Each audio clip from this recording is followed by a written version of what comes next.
श्री स्वामी समर्थ सर्वांना।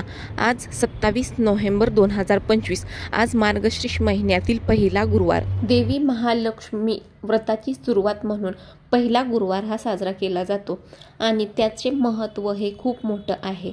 तर या दिवशी घरात सुख समृद्धी आणि धनवैभव येण्यासाठी महालक्ष्मी देवीची पूजा ही केली जाते।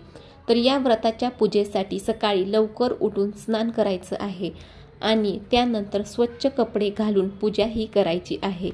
तर पूजा करण्यासाठी काय साहित्य लागणार आहे, तर पूजेसाठी सामग्री ही लागणार आहे हळद, कुंकू, त्यानंतर देवी लक्ष्मीच्या मूर्तीचा फोटो असेल तर चालेल। त्यानंतर पूजेमध्ये धूप, दीप, दिवा, फुले, अगरबत्ती, फळे लागणार आहेत। त्यानंतर तांदूळ किंवा गहू असतील तरी देखील चालतील। कलशात टाकण्यासाठी पाणी, अक्षता, दुर्वा, एक नाणं आणि पूजा मांडण्यासाठी एक लाल रंगाचा स्वच्छ कपडा घ्यायचा आहे। तर सर्वात प्रथम तुम्हाला जिथे पूजा मांडायची आहे तर ती जागा पूर्ण स्वच्छ झाडून पुसून घ्यायची आहे। स्वच्छ घासलेला तांब्या घ्यायचा आहे। तांब्याचा एक तांब्या किंवा पितळेचा किंवा तत्सम धातूचाही तांब्या घेतला तरी चालेल। तो पाण्याने पूर्ण भरून घ्यायचा। एक सुपारी घ्यायची आहे, नाणे, दुर्वा त्या पाण्यात घालायच्या आहेत।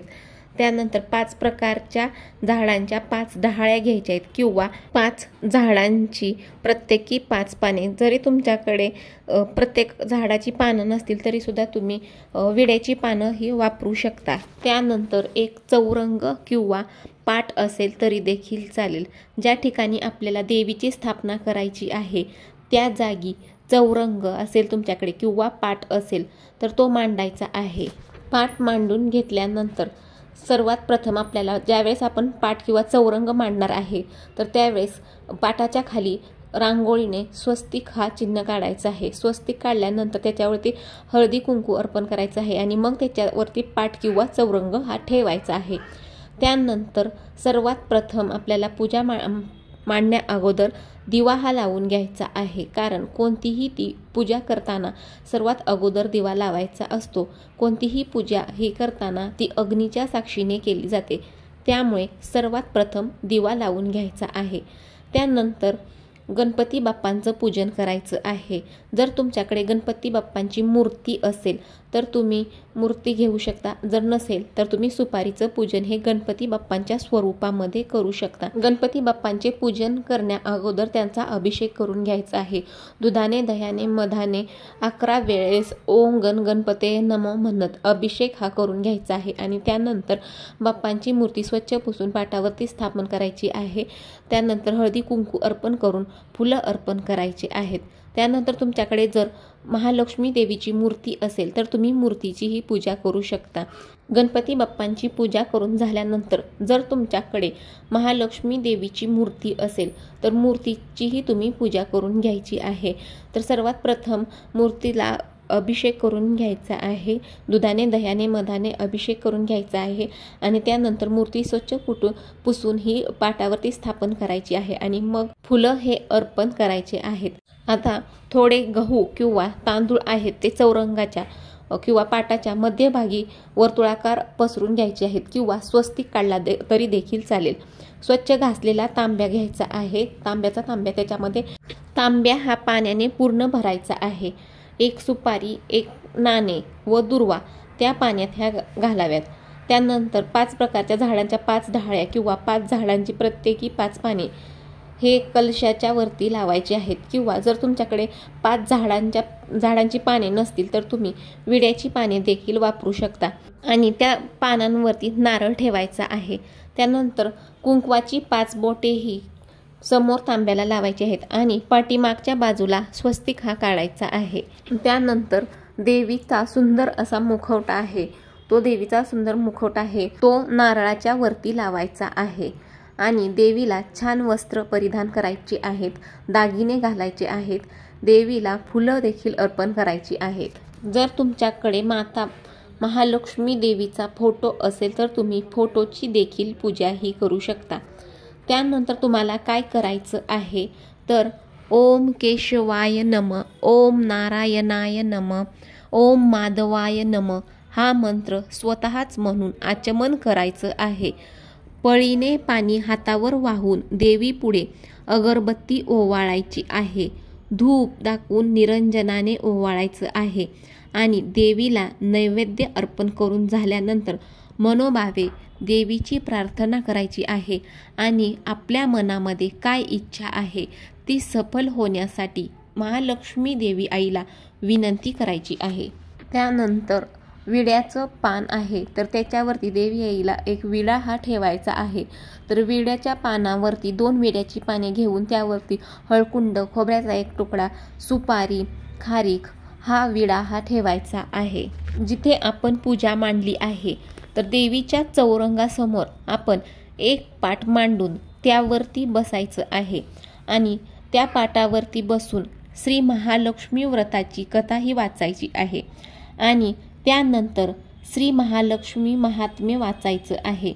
वाचताना किंवा दुसऱ्याकडून वाचून घेताना मन हे एकाग्र करायचं आहे. मन एकाग्र करूनच तुम्ही श्री महालक्ष्मी महात्म्य हे वाचायचं आहे. श्री महालक्ष्मी महात्म्य हे वाचताना किंवा दुसऱ्याकडून तुम्ही ज्यावेळेस वाचून घेत आहात तर त्यावेळी मन हे एकाग्र करायचं आहे. देवी आईला नैवेद्य अर्पण केल्यानंतर हात जोडून या पोथीमध्ये छापलेले श्री महालक्ष्मीला उद्देशून इंद्रदेवाने म्हटलेले नमन अष्टक म्हणायचं आहे आणि हे अष्टक हे म्हणण्यापूर्वी तुमच्या मनामध्ये जी काही इच्छा असेल ती देवीला सांगून ती फलद्रूप व्हावी म्हणून देवीला मनोभावे विनंती करायची आहे आणि मग निरांजन घेऊन ओवाळून आरतीही करायची आहे. त्यानंतर रात्री श्री महालक्ष्मीची पुन्हा पूजा करायची. एखादा गोडाचा पदार्थ हा नैवेद्य म्हणून दाखवा. त्यानंतर गोमातेला देण्यासाठी एका पानावर गोग्रास काढून तो घास हा गायीला द्यावा. त्यानंतर कुटुंबातील सर्वांनी भोजन करायचं आहे. अशा पद्धतीने अगदी साध्या सोप्या पद्धतीने कमी साहित्यामध्ये महालक्ष्मीची पूजा ही कशी करावी, पहिल्या गुरुवारी अगदी साध्या सोप्या पद्धतीने आणि कमी साहित्यामध्ये महालक्ष्मी देवीची पूजा कशी करायची ही माहिती या व्हिडिओमध्ये सांगितली आहे. अगदी कमी साहित्यामध्ये साध्या सोप्या पद्धतीने पूजा ही घरच्या घरी कशी करता येऊ शकते ही संपूर्ण माहिती या व्हिडिओमध्ये सांगितली आहे. तर गुरुवारी व्रत केल्यानंतर दुसऱ्या दिवशी उत्तर पूजा ही कशी करायची आहे. तर उत्तर पूजा ही तुम्हाला दुसऱ्या दिवशी सकाळी लवकर उठून स्नान केल्यावर कलशातील डहाळ्या किंवा जी काही पानं आहेत तर ती पाणी ही वेगवेगळ्या 5 ठिकाणी ठेवायची आहेत. कलशातील पाणी हे झाडांमध्ये ओतायचे आहे. देवीची स्थापना केलेल्या जागी 3 वेळा हळदी कुंकू वाहून नमस्कार करावा. अशा प्रकारे महिन्यातील प्रत्येक गुरुवारी श्री महालक्ष्मीची पूजा करावी. मार्गशीर्ष महिन्यातल्या पहिल्या गुरुवारपासून येणाऱ्या सर्व गुरुवारी हे व्रत करावं. न चुकता दरवर्षी हे व्रत करायचं आहे. घरामध्ये सुख, समृद्धी, आनंद हा येईल. श्री लक्ष्मी देवीचे पद्मपुराणात सांगितले आहे की जे माझे व्रत नित्यनेमाने करतील तो सदैव सुखी समाधानी राहील. गुरुवार हा श्री दत्त गुरु भक्तांचा उपासना करण्याचा दिवस असल्यानेही याला अधिक महत्त्व आहे. तर ताईंनो आणि दादांनो, उत्तर पूजा ही अगदी साध्या सोप्या पद्धतीने करायची आहे. दुसऱ्या दिवशी सकाळी स्नान करून जिथे आपण पूजा मांडली आहे तर तिथे पहिल्यांदा देवी आईला तुम्ही नैवेद्य अर्पण करायचा आहे. तुम्ही साखरेचा नैवेद्य दाखवू शकता. साखरेचा नैवेद्य दाखवल्यानंतर पाणी आहे कलशामधील ते पाणी झाडांमध्ये ओतायचं आहे. आंब्याच्या डहाळ्या असतील किंवा दुसरी इतर पानं असतील तर तुम्ही ते वेगवेगळ्या 5 ठिकाणी ठेवू शकता घरामध्ये किंवा वाहत्या पाण्यामध्ये देखील तुम्ही ते विसर्जित करू शकता. त्यानंतर देवी आईला हळदी कुंकू वाहून नमस्कार करायचा आहे आणि जिथे आपण पूजा मांडली आहे तिथे देखील हळदी कुंकू अर्पण करून 3 वेळा नमस्कार हा करायचा आहे.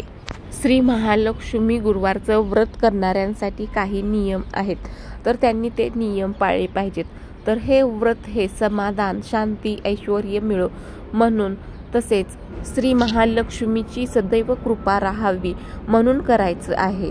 हे व्रत करायचे असेल तर लवकर सकाळी उठायचं आहे, स्नान करायचं आहे. जिथे तुम्हाला पूजा मांडणी करायची आहे ती जागा आहे ती स्वच्छ झाडून पुसून घ्यायची आहे. पूजेदरम्यान पूजेवेळी ज्या दिवशी गुरुवारी घरामध्ये पूजा मांडणार आहोत तर त्या दिवशी मांसाहार किंवा मद्यपान हे करायचं नाही. कोणतेही तामसिक पदार्थ हे घ्यायचे नाहीत. कांदा लसूण खाणं हा वर्ज्य करायचा आहे.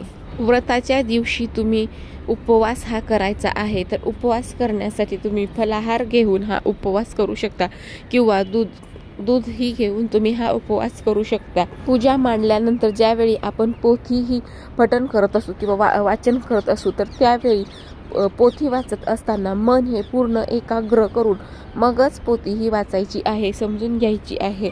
मन पूर्ण शांत आणि एकाग्र करून मगच पोथीचं वाचन हे करायचं आहे. इतरांना महालक्ष्मी महात्म्य देखील समजून सांगायचं आहे. व्रताच्या काळामध्ये कोणावरतीही चिडचिड करायची नाही किंवा रागवायचं देखील नाही किंवा कोणाचा तिरस्कार देखील करायचा नाही. नकारात्मक विचार हा मनात ठेवायचा नाही. कोणताच नकारात्मक विचार किंवा जी काही नकारात्मक भावना आहे तर ती नकारात्मक भावना ही मनामध्ये ठेवायचा नाही. तिरस्कार देखील करायचा नाही. मन पूर्ण शांत ठेवून मगच ह्या व्रताचं पालन हे करायचं आहे. ताईंनो, अगदी साध्या सोप्या पद्धतीने आणि साध्या सोप्या भाषेमध्ये मार्गशीर्ष महिन्यातील पहिल्या गुरुवारची पूजा कशी करायची ही माहिती सांगितली आहे. तर व्हिडिओमधील माहिती ही आवडली असेल तर नक्की व्हिडिओला लाईक करा, शेअर करा आणि चॅनलला सबस्क्राईब देखील करा. श्री स्वामी समर्थ.